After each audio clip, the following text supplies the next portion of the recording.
Hello friends, you are welcome to Nationhood Podcast and to episode 1, The Calm Before the Storm.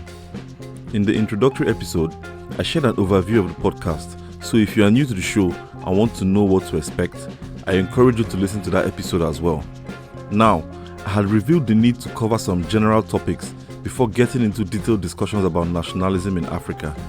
Those topics are necessary because they set us up for a country-by-country analysis of how Africa was colonized. And so, this episode will focus on the 50-year period between 1833, when Britain passed its Slavery Abolition Act, and 1884, when it joined other European powers in Berlin to divide Africa like a piece of cake. With this purpose in mind, let us begin. Growing up in Nigeria, one of the things I remember being taught at elementary level was that Mungo Park discovered the River Niger. For anyone who is unfamiliar with it, River Niger is Africa's third longest river, behind the Nile and Congo rivers. It originates in the West African highlands of Fouta-Djallon in Guinea and then flows in a northeasterly direction through Mali, where it passes the capital Bamako and then proceeds for another 1,000 kilometers to the great and ancient city of Timbuktu, whence it commences a great bend in the southeasterly direction. Subsequently, this great river passes through the eponymously named Republic of the Niger, or more appropriately, République du Niger, where the capital, Niamey, also sits on the Niger. For the last 150 kilometers of its journey through Niger, River Niger forms the border between the republics of Niger and Benin before it enters Nigeria through its northwestern state of Kebbi. The Niger will be joined at Lokoja by River Benue, its largest tributary, and then flow due south, finally discharging into the Atlantic Ocean through a marine delta covering 36,000 square kilometers. That is an area larger than Taiwan or Belgium. From origins to discharge points, the Niger flows for 4,200 kilometers and for centuries has served as a means of livelihood for millions of Africans. According to Mungo Park's own diary, he set out for West Africa from Port Smith in Britain on May 22nd, 1795. His mission was to trace the origin and terminal point of the Niger and in so doing, visit the major towns and cities along the course of the river. Park embarked on this journey at the instance of the African Association, a group of British patrons he described as noblemen and gentlemen associated for the purpose of prosecuting discoveries in the interior of Africa. Of particular interest to the association were the great city of Timbuktu and the kingdom of Katsina. After 30 days at sea, Park arrived at Jufre in the Gambia. If you saw the 1970s TV series on slavery called Roots, then Jufre is the place where Kunta Kinte was born. From Jufre, Park traveled further inland to a British trading settlement at Pisania, where he spent 5 months preparing for the inland journey and learning Mandinka, the local language. He left Pisania on the 2nd of December 1795 with 6 African companions, comprising an interpreter, a servant, and 4 others. Park records the difficulties he encountered, such as being stripped of his valuables by agents of Bacheri, an African king who frowned at Park's entry into his realm without paying the required tolls. Pleas of unfamiliarity with the laws fell on deaf ears. Ignorance, Park learnt, was not an excuse. But he also recorded many acts of kindness from Africans, such as from a poor woman who gave him food to eat after his supplies were seized by Bacheri's agents, or the offer of safe passage he received from Dembasego, nephew of the king of Kasson. It was an eventful journey that tested his mental and physical endurance. But Park finally reached the Niger on the 21st of July 1796 at the village of Segu, located today in Mali. Upon sighting the river, he proclaimed it was the majestic Niger, glittering to the morning sun, as broad as the Thames at Westminster and flowing slowly to the eastward. Obviously, Mungo Park did not discover River Niger, just as Christopher Columbus did not discover America. At least, not in the sense of being the first humans to encounter these expressions of natural geography. In each of these places, indigenous populations had existed and interacted with the environment for centuries before European explorers arrived. In Park's case, he writes clearly in his memoirs that he had to rely on locals to find his way to the Niger. In fact, there is argument about the origins of the name Niger. Different commentators have attributed it to Greek, Latin, as well as Semitic sources. However, the locals whom Park met called it Joliba, which means great water. Therefore, it was not that Mungo Park discovered the Niger or the interior of Africa in the sense of the word to discover, but that for the Western world, he was a pioneer in their efforts to demystify a continent they were yet to understand on their own terms. Even so, this does not justify why the educational curricula in Nigeria did not properly explain that Nigerians and other Africans had extensive interactions with River Niger long before Park arrived. His account of the expedition was published in 1799 and was an immediate bestseller. 2 more editions were published that year, and by the next year, French and German editions were in print. If the River Niger is what made Mungo Park popular in Europe, then it is partly because the river also claimed his life. In 1805, 8 years after he had returned home, Park was recruited by the British government to lead another expedition that would complete the objectives of his first expedition. On that first attempt, poor health and zero supplies forced Park to turn back when he got to Silla, a location on the Niger estimated to be about 150 kilometers northeast of Segu, where he first encountered the river. I have spent some time trying to locate where Silla is on the map without much success. I may need to sharpen my skills as a geographer, but unlike many old habitations that can still be located using Google Maps today, Silla just does not seem to exist. For example, Segu can still be found in Mali, and nearby towns that Park describes, like Sansanding and Masina, can also be found. It may be that the town of Silla goes by a different name today, or that it has disappeared.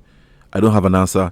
But one interesting thing about travel accounts from that era is that European spellings of African place names can be difficult to relate to the spellings we use today. For instance, Mungo Park spelled Katsina in northern Nigeria without a T, but with a double S.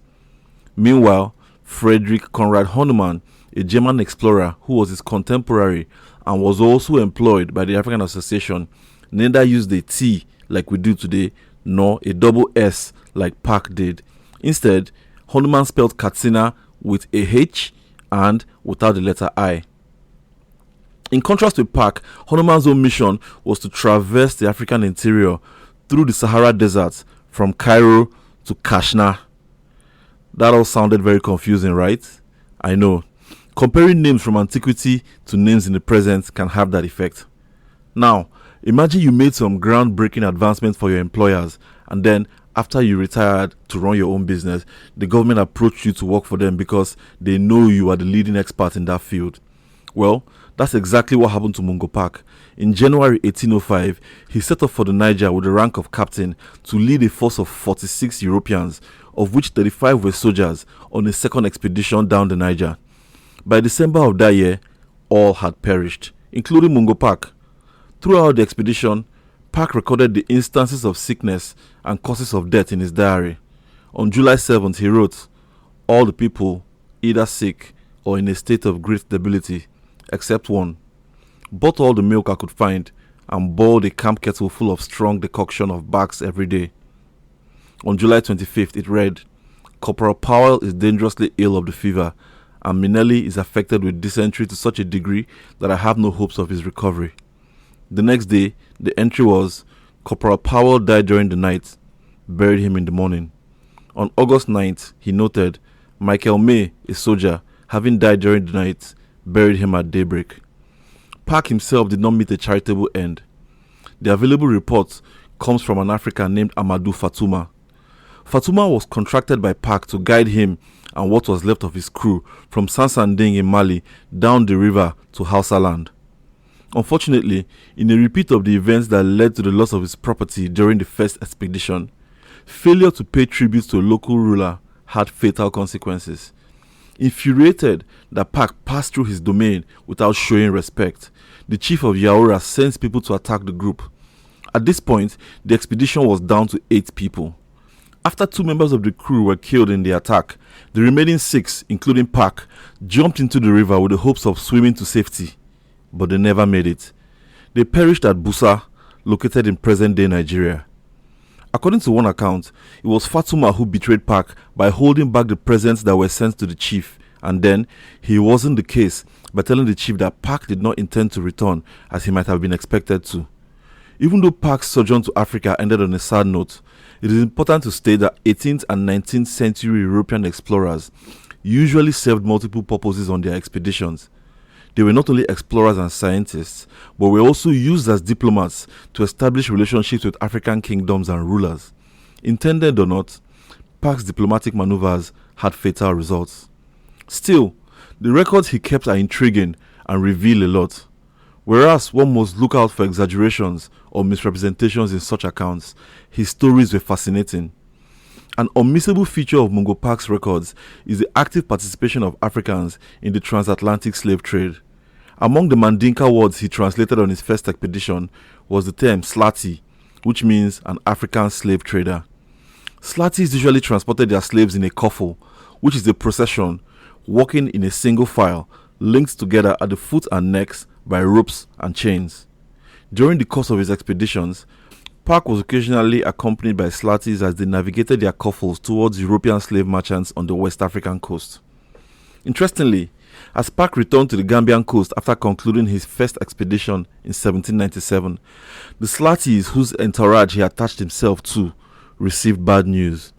The demand for slaves was so low, their goods, in quotes, would only attract rock-bottom prices. One report they received noted that no slave trading vessels had come from Europe for months. This led some of the Slatis to convert their slaves to farm work, pending when the market would become more favorable. The absence of slave trading vessels was bad news for Mungo Pak because that was how he hoped to return to Britain. On June 15, 1797, he caught a lucky break as an American slave trader named Charles Harris came to the Gambia on a vessel named the Charlestown to buy slaves. However, this vessel was destined for South Carolina. For Mungo Pak, it meant going first to America before heading to Europe. It was a circuitous route, but he considered it better than staying behind. He was probably homesick from the strain of the previous 18 months, and the uncertainty of when another vessel would come did not provide comfort. Pak noted that in exchange for its cargo of rum and tobacco, the Charlestown received 130 slaves.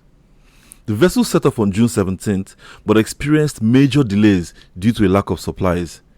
It eventually departed Africa in early October, but never made it to America. During the journey, it developed severe leaks and would have sunk if it were not diverted hastily to Antigua in the West Indies. Even so, the vessel barely made it into harbor and thereafter was condemned as no longer being seaworthy. According to Pak, the journey by sea from Gambia to Antigua took 35 days. 10 days after reaching Antigua, the Chesterfield, a medium-sized ship used to ferry mail between Britain and its colonies, arrived for the Antigua mail. It was on the Chesterfield that Pak took his passage for Britain on November 24th, arriving in Falmouth, England on December 22nd, 1797.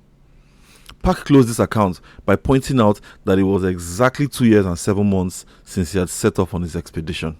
And yet, somehow, he didn't seem to notice that he was back home just in time for Christmas. I'm sure you caught that. Yes, it's the season and I couldn't help slipping that in. Okay, let's forget about Mungo Pak's holiday mood and think about those enslaved Africans transported to Antigua on the Charlestown.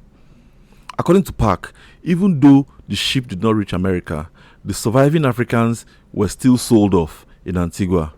Perhaps these ones who survived were lucky when compared to those who died during the voyage. Pak noted that between 9 and 11 Africans on the Charlestown died from sickness and the conditions of their confinement before they even left Africa.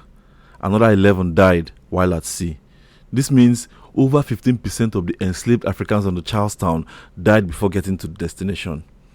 The casualty rate on slave vessels was very high, and historical estimates place the average death during transportation between 15 and 25%. By the time Mungo Pak came to Africa, the transatlantic slave trade had been active for over 300 years. In total, it is estimated that between 12 and 15 million Africans were enslaved and transported to the Americas, which was also called the New World, encompassing North and South America, as well as the West Indian Islands, that is, the Caribbeans.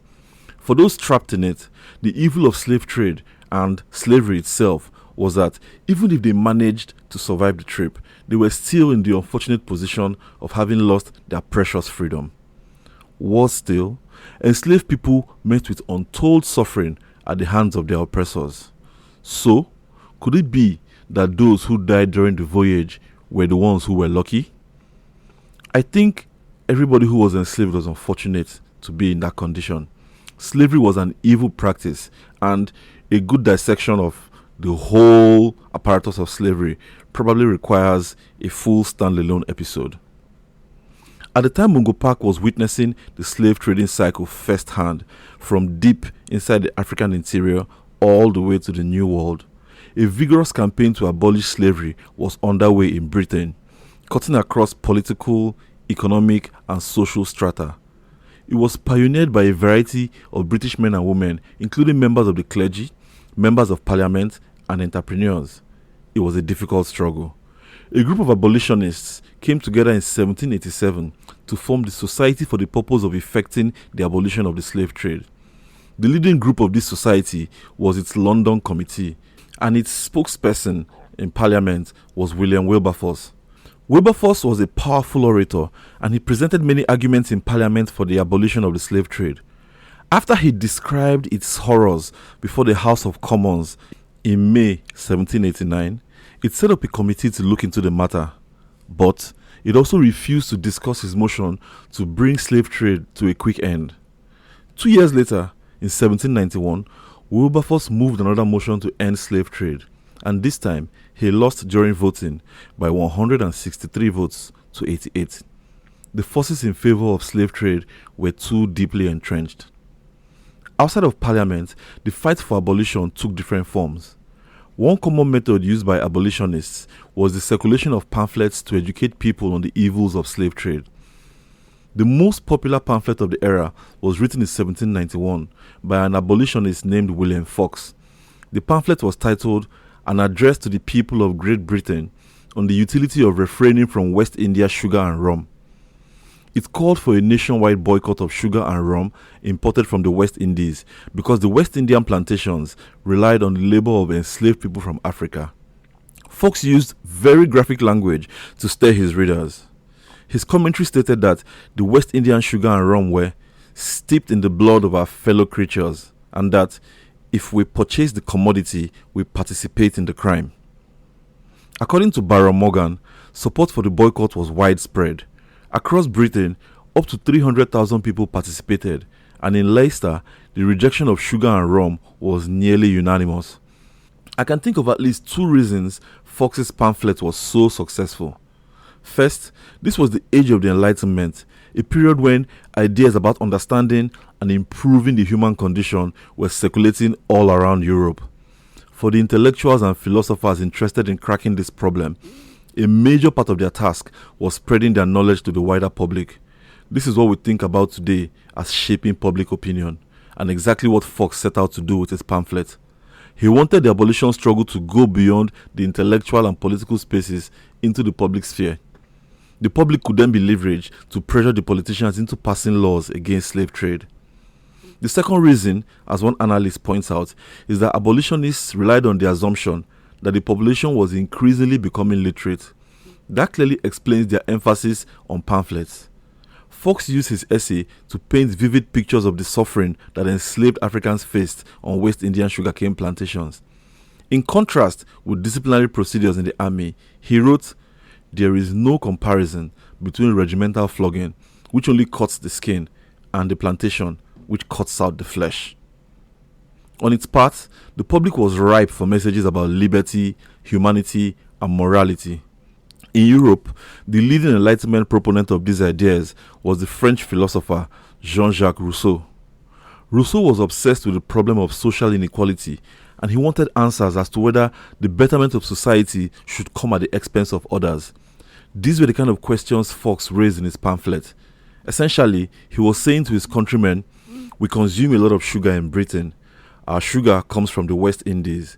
West Indian sugar relies on slave labor. Supply of slave labor relies on the slave trade. If we stop buying sugar, we can stop slave trade. Fox was very eloquent, and even today, his essay is still mind-blowing to read. The boycott of West Indian sugar and rum eventually fizzled out, but the public was now on board with the campaign to abolish slavery. It was probably due to public opinion of slave trading that fewer slave ships were visiting Africa from Britain when Mungo Park returned to the Gambian coast in 1797.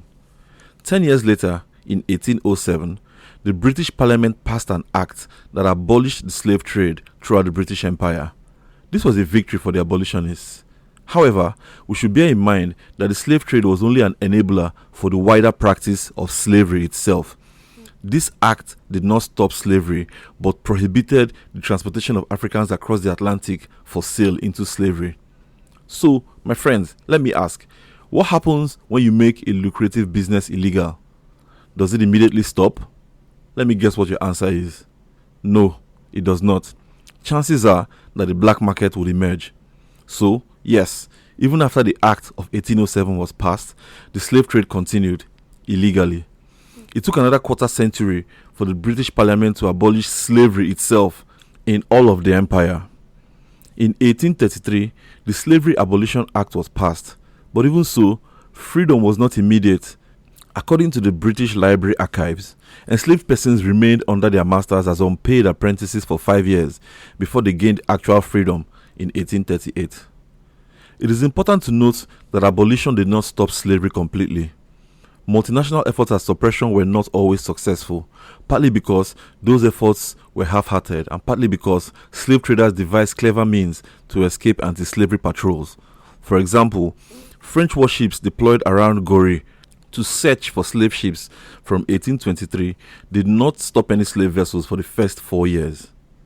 Also, since Britain signed mutual slave trade suppression treaties with France and Portugal, but not with America until 1862, slave ships were able to sail protected under the American flag until that date.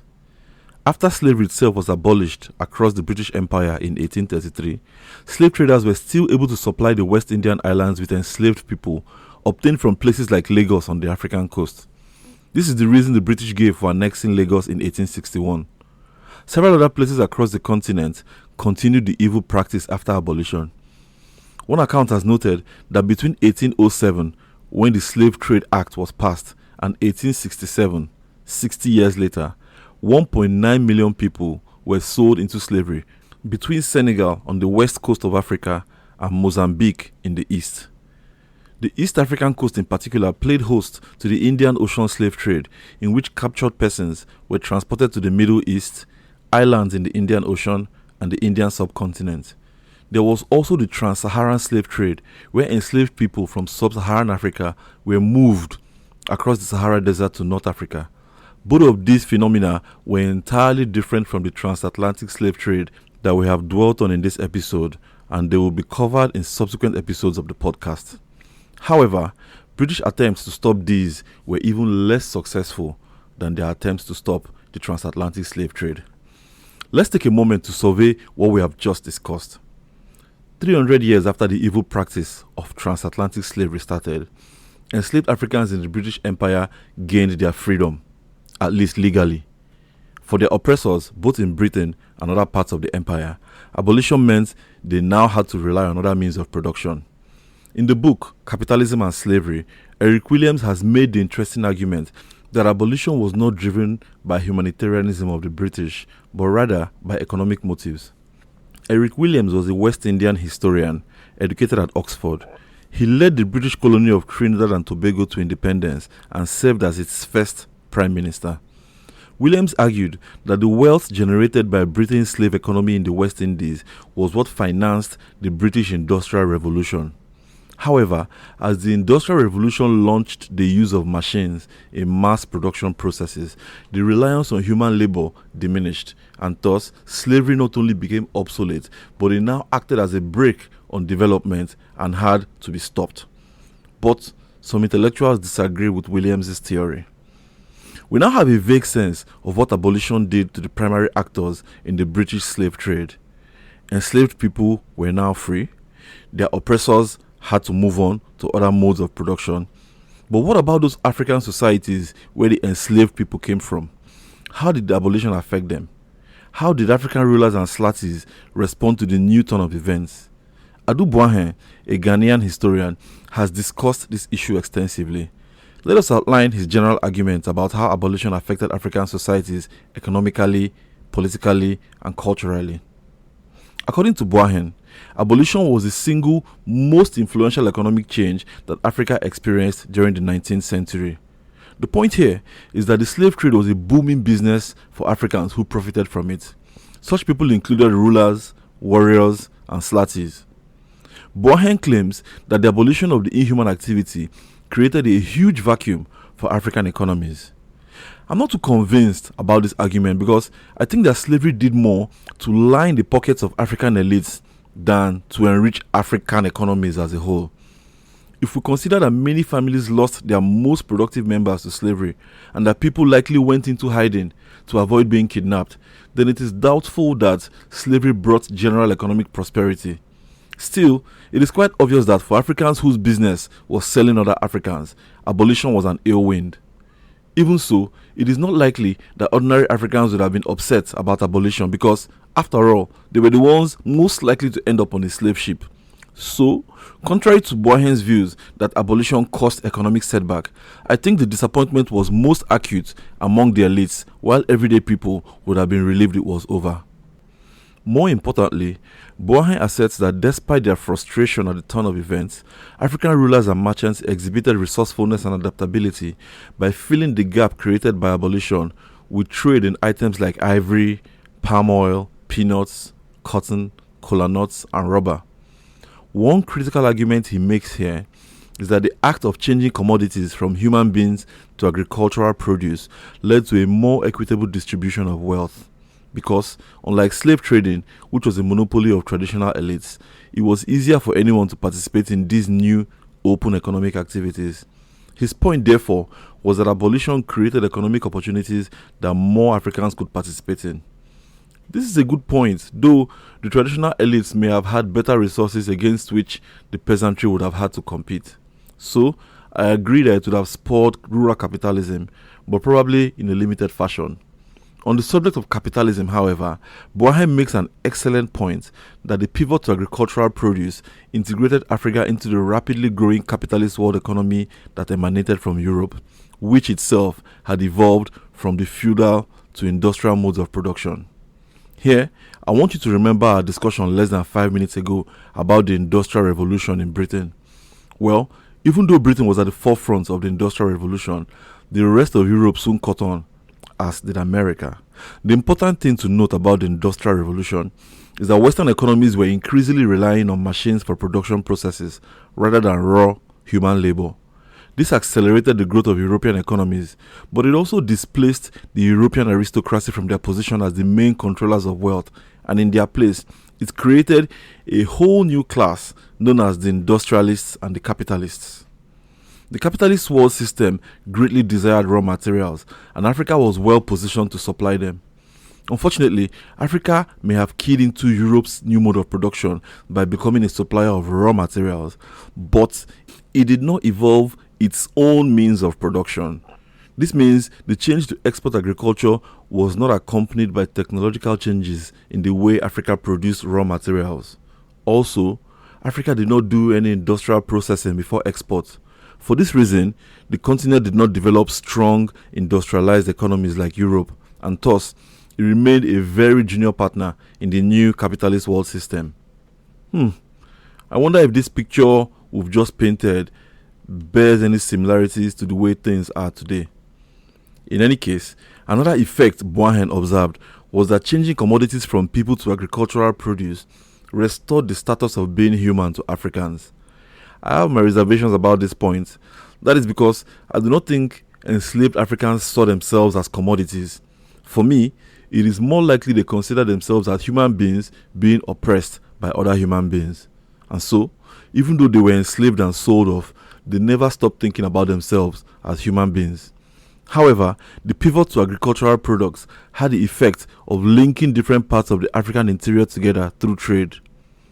Prior to the 19th century, trade routes had existed, but in this era, a form of commercial unification was achieved as previously independent trade routes of North, East, and Central Africa became linked.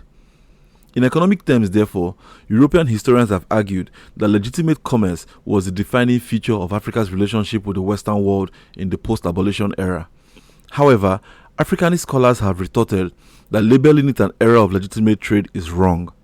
For one, Adu disagrees that legitimate trade became the primary form of economic exchange because, in reality, the slave trade continued and was not stamped out until the late 19th century.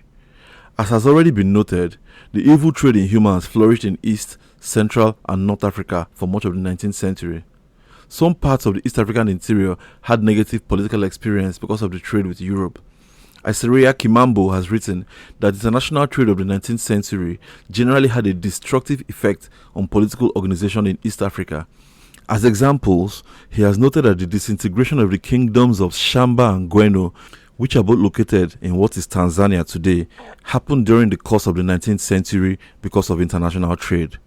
These kingdoms became weak because their rulers lost control over subordinate chiefs who had gained access to guns provided by Arab and Swahili traders facilitating trade from the African coast. The hinterlands of present-day Uganda, Kenya, Malawi, Eastern Congo, Northern Mozambique, and Northern Zambia all had trade routes connected to Zanzibar through coastal towns like Kilwa, Pangani, Bagamoyo, Tanga, and Mombasa. In terms of political organization, Adu identified two major trends in Africa.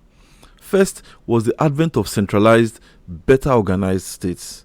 Although this was the period when the already declining empires of Old Oyo and the Luba, as well as the Ashanti, finally disintegrated, it was also the era when the Islamic caliphates of Sokoto, Masina, and Senegambia consolidated. The caliphates were established by Quranic scholars who drew large followings to their message of holiness in the practice of Islam. Through jihad, the caliphates preached a return to true, unadulterated Islam and spread education. Political centralization was also seen in places like Ethiopia and Madagascar. Both of these nations were bettered after military conquest resulted in the merger of smaller rival states under a local dominant force. The conquerors assimilated the conquered people by spreading their language and culture, and thus created true nation-states. Although it had been an ancient civilization, the modern state of Egypt was also born in the 19th century. Following the failure of Napoleon Bonaparte's invasion, Muhammad Ali was appointed as the Viceroy of Egypt by the Ottoman Empire. At the time, Egypt was a province of the Ottoman Empire, and in the position of Viceroy, Ali was the Sultan's representative. Modern-day Turkey is the remainder of what was the Ottoman Empire. Under Muhammad Ali, Egypt gained military strength, and with his son Ibrahim at the head of the army, by the 1840s, Egypt was prevailing over the Ottoman Empire in its battles for independence.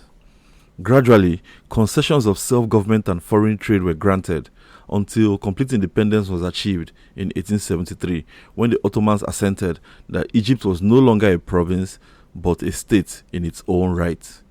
Other places that experienced centralization in the period were the adjacent Bantu kingdoms of Bunyoro and Buganda, both in modern Uganda. The other political tendency Boan identified was modernization and constitutional experimentation. This was inspired by European systems.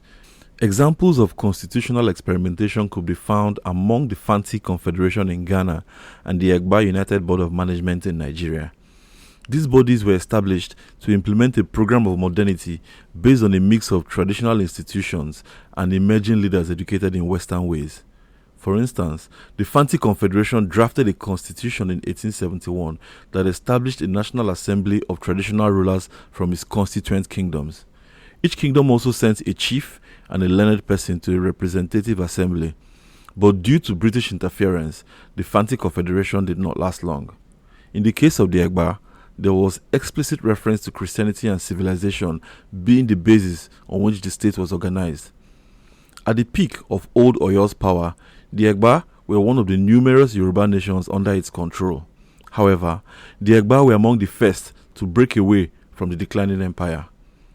In the late 18th century, power struggles ensued between Egba clans, and this was compounded by struggles with other Yoruba groups seeking to take the place of Old Oyo in Yoruba land. By the 1820s, the Fulani Jihad from Sokoto had reached the borders of Egba land, such that many Egba fled and resettled in Abeokuta around 1830. The leading figure among the Egbas of Abeokuta was a soldier and politician named Shodeke. He guided internal administration and defense from external attacks. Under Shodeke, Abeokuta became a refuge not only for Egbas escaping conflict, but also for Owu people. Shodeke also welcomed former slaves of Yoruba origin who had been freed by the British and resettled in Sierra Leone. The returnees from Sierra Leone were generally known as Saros. In addition, Shodeke welcomed the British missionary Henry Townsend of the Church Missionary Society. Townsend became influential in Egba affairs, acting as an advisor to the Egba leaders as they related with the British. He introduced mission schools and, from a printing press he founded, he started publishing Iwe Irohin in 1859. It was the first newspaper that would be published in what eventually became Nigeria. Politically, as well as socio-culturally, Townsend was closely aligned with the Saros, whom, after spending time in the colony of Sierra Leone, were assimilated to British ways. During Shodeke's guardianship of Abeokuta, the Egbas also broke the monopoly of the Ijebus over trade with the coast. As Abeokuta grew more cosmopolitan, administration became more difficult because the different clans stuck with their pre-settlement political structures. This means that there were multiple local governments in Abeokuta, but no central authority. The internal administration and external affairs of Abeokuta as a city-state therefore became fraught with conflict that could only be resolved by a unified central government. After Shodeke passed away in 1844 or 1845, depending on who your source is, it became more difficult for Abeokuta's leaders to achieve consensus. For example, in 1846, the Church Missionary Society established roots in Abeokuta with the support of the Ogboni, that is, the civilian leaders. But military leaders, the Ologun, were against it. The disagreement between the Ologun and the Ogboni typified the administration of Abeokuta. They quarreled over everything, from political positions to Abeokuta's relationship with Lagos, where Kosoko had deposed his uncle Akitoye in 1945 and taken the position of Oba, that is, the king of Lagos. This also caused fights between the Ologun and the Ogboni, because Akitoye had fled to Abeokuta to be with his mother's people, and Kosoko demanded his head. In this matter, the Ogboni wanted to protect Akitoye, while the Ologun were ready to hand him over. At the end of the day, Akitoye left for Badagry, averting a crisis between Abeokuta and Lagos. He would ultimately retake the throne of Lagos from Kosoko in 1951 with the help of the British upon promising to uphold abolition. In 1961, the British annexed Lagos, claiming it was necessary to fight the slave trade. However, this move was also intended to promote British trade with the interior. Meanwhile, though Reverend Townsend played the important role of intermediary with Lagos, his leadership position in Abeokuta was being challenged by a section of the Saros. Furthermore, the British attempt in 1962 to establish control over Abeokuta by appointing a vice consul damaged Townsend's credibility as the Egbas became suspicious of white people in general. By 1865, Townsend's position became untenable after a British force attacked the Egba army, who were at war with Ibadan. Townsend lost power finally as the Egba leadership turned to the other faction of the Saros for advice. It was this group that established the Egba United Board of Management to administer Abeokuta. Though educated in Western ways and mainly Christians, they quickly recognized that they could only be successful with the support of traditionalists, and as such, they appointed the Bashonro of the Egbas as President General of the board. This was a figurehead position, as real power lay with the secretary, a position which was held by a Saro named George William Johnson. According to Palinda law, Johnson's objective was to turn Abeokuta into a Christian civilized state, independent of foreign leadership. In the end, the board was only marginally successful and had completely lost power by the 1970s.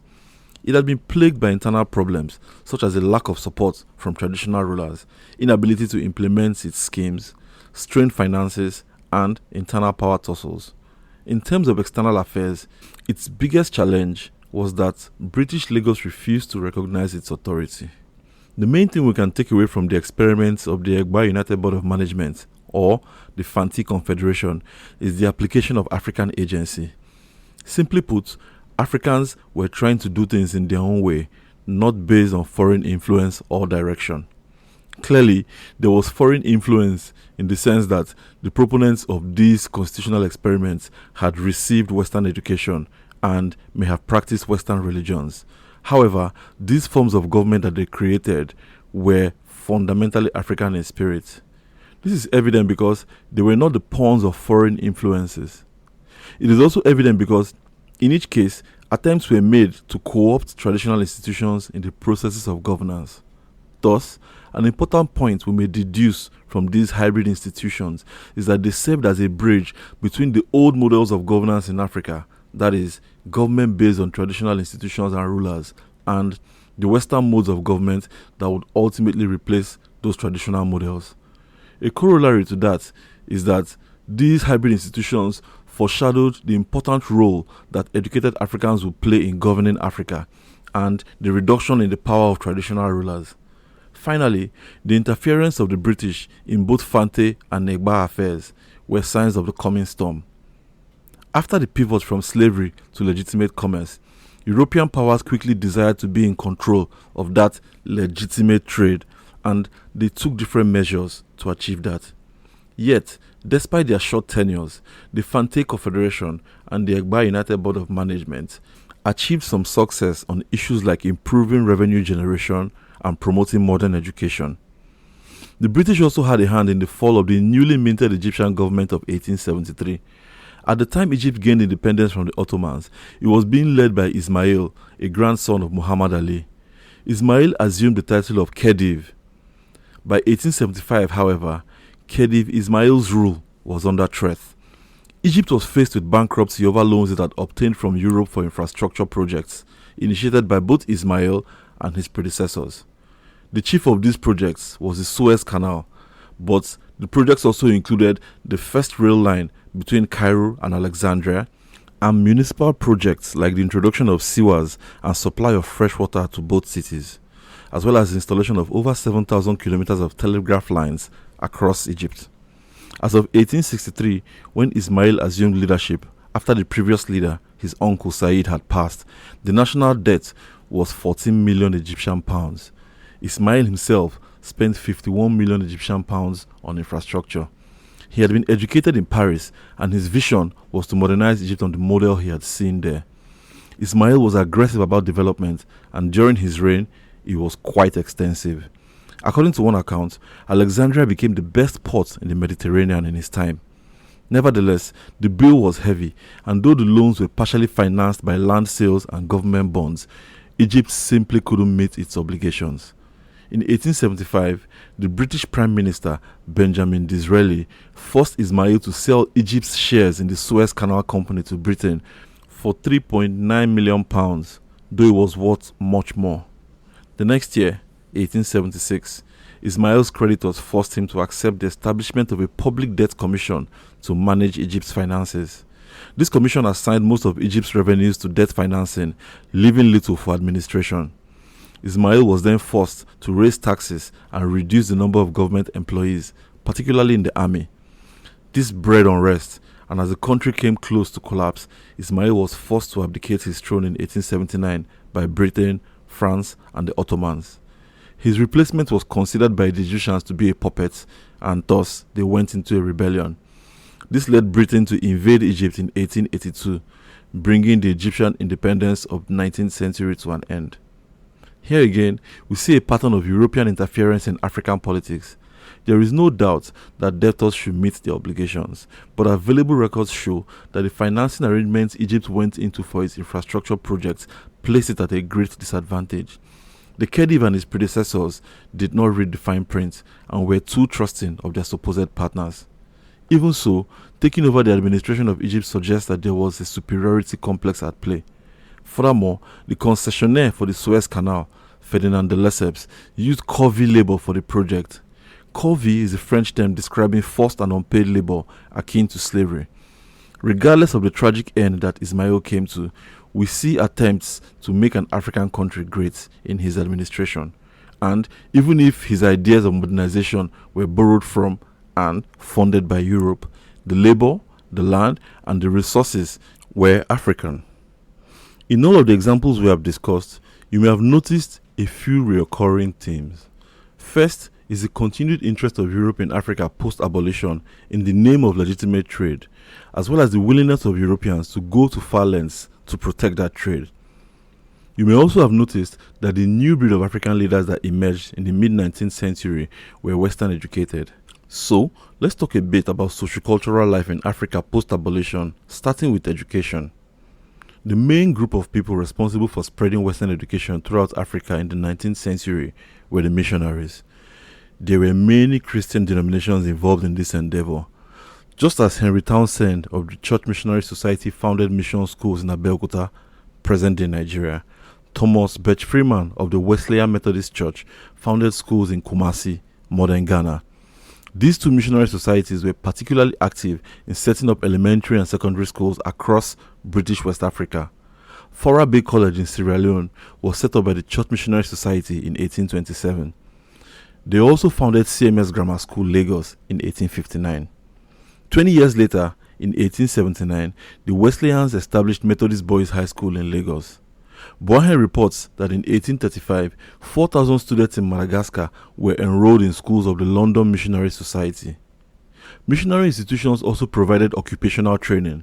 In Southern Africa, Glasgow Missionary Society's school at Lovedale trained 3,448 African students in a variety of professions, including teaching, law, medicine, and journalism. Many Africans also graduated with skills in clerking, farming, and artisanal crafts. Some mission schools provided theological training, such as the Catholic Convent of the Sisters of the Holy Family and the French Seminary for Girls, both located in Natal, today's South Africa. In addition to promoting religious pluralism, this proliferation of missionary schools created an educated elite in Africa. In South Africa, John Tengo Javabu was the first African to pass the matriculation exam in 1883. He founded Imvo Zabansundu, the first Bantu newspaper, in 1884, and was later active in Cape politics. It was the same missionary system that produced Jomo Kenyatta, who later became president of Kenya. From Sierra Leone, prominent members of the educated African elite included the British-trained Dr. James Africanus Houghton and the first African bishop of the Anglican Church, Samuel Ajayi Crowther. Crowther was a Saru, originally born in Nigeria, but sold into slavery at an early age and resettled in Sierra Leone by the British. Understandably, both Nigeria and Sierra Leone lay claim to this eminent son of Africa. Other prominent Sarus included Richard Bill Blaze, a successful businessman, John Augustus Otumba Payne, a high-ranking administrator in the colonial legal system, and George William Johnson, who led the Egba United Board of Management. Sierra Leone is probably the most single important country from which African elites of the 19th century emerged, though a good number eventually retraced their roots to Nigeria. Regardless of their origins, there are a few things that commonly define these elites. Adu Boahen notes that they were divided into a professional class of teachers, preachers, and physicians, as well as an entrepreneurial class of merchants. The professional classes tended to be more prominent in political organization, though I do not think it was their exclusive preserve. Secondly, as a general class, the educated elites were a fragment of the African society. The greater number of Africans were uneducated and traditionalist in comparison with the Western exposure of the elites. However, the elites came to wield significant influence in African affairs and would eventually replace traditional rulers and traditional systems of government on the continent. In the 19th century, African elites were cutting their political teeth. The most important thing about the African elites, however, was the level of discrimination they faced from their European colleagues. According to Boahen, educated Africans were treated as equals by their counterparts prior to the 1850s. However, with the emergence of pseudoscience that characterized Africans as inferior, European administrators and missionaries started to discriminate against their educated African colleagues. In response, the African elites came up with a religious and nationalist movement called Ethiopianism. Ethiopianism was coined from the Bible verse 31 of Psalm 68, which reads, "Ethiopia shall soon stretch out her hands to God." This prophecy has historically been popular with black emancipation movements, including the civil rights movement and 20th century calls for a distinct black identity. In the context of the educated African elites in the 19th century, it inspired a desire to set up churches under African control that would hold up African values. In South Africa, a Wesleyan minister of Tembu nationality named Nehemiah Tyle set up the African Independent Church in 1884. A prominent campaigner for Ethiopianism in Nigeria was the Baptist minister D.B. Vincent, whose father was a Saro. In 1889, he declared that to render Christianity indigenous to Africa, it must be watered with native hands, pruned with a native hatchet, and tended with native earth. It is a curse if we intend forever to hold on to the apron strings of foreign teachers. Vincent later changed his name to Mojola Agbebi. This was in line with his teachings encouraging Africans to retain native names, customs, dress, and habits. African elites also took their activism to the intellectual space. James Africanus Hudson, the Sierra Leonean doctor, wrote extensively to attack the idea of Africans being inherently inferior. He pointed out that Africans had faced great challenges like slavery and thrived regardless. He was convinced that Africans were destined for great things as Africans. Hudson was a pioneer Pan-Africanist, and it was in defiance of the racism he faced during his studies in Britain that he added Africanus to his original name, James Beale. In time, he simply signed his name as Africanus Hudson. Another major campaigner for African racial consciousness and personality was Edward Wilmot Blyden, who was born in the West Indies but relocated to Africa after America created the colony of Liberia. Blyden worked in Liberia as a lecturer and diplomat, but was also a prolific writer. He was the one who popularized the term Ethiopianism in relation to the struggle for emancipation that African elites were engaged in. Blyden promoted pride in being African and encouraged Africans to always love and represent their identity as it was their only path to greatness. Like Hudson, Blyden pointed out that Africans were destined to be great wherever they were, including their homeland and those lands where they had been enslaved. While the racist sentiments that drove the African elites to Ethiopianism are no longer popular, the poetic power of their intellectual productions must have scared the Europeans. In 1880, Reverend James Johnson was removed from his position of superintendent of the Church Missionary Society stations in the Yoruba hinterlands because he advocated Africa for Africans. In Egypt, a similar nationalist movement was promoted by the scholar Sheikh Rifai al-Tatawi, who preached that happiness in the fatherland could only be achieved through a critical approach to foreign ideas and the Egyptian national heritage. Let us wrap things up by returning to our original intent for the episode and then bringing the most important ideas we have discussed together. Our objective was to understand what was going on in African societies from the British abolition of slavery in 1833 to the point where the continent was partitioned by European powers in 1884, a period of 50 years. Our story followed the expeditionary paths of Mungo Park, showing how explorers like him contributed to European efforts to unravel the mysteries of the African continent. We also spoke about efforts to abolish slavery, pointing out possible reasons for the British change of heart. Most importantly, we discussed how Africa progressed in the post-abolition era through three main lenses. In terms of social development, Western education led to the emergence of an educated African elite that challenged racial stereotypes and played important roles in creating early Pan-Africanist movements. Many of these elites would play influential roles in shaping the socio-cultural and political life of their communities. Politically, African societies made significant advances that borrowed from European methods of administration but emphasized African autonomy. Led by the educated elites, many attempts were made to set up modern governments, which, though short-lived, were born of optimism about the capacity of Africans to shepherd their societies into a modern era.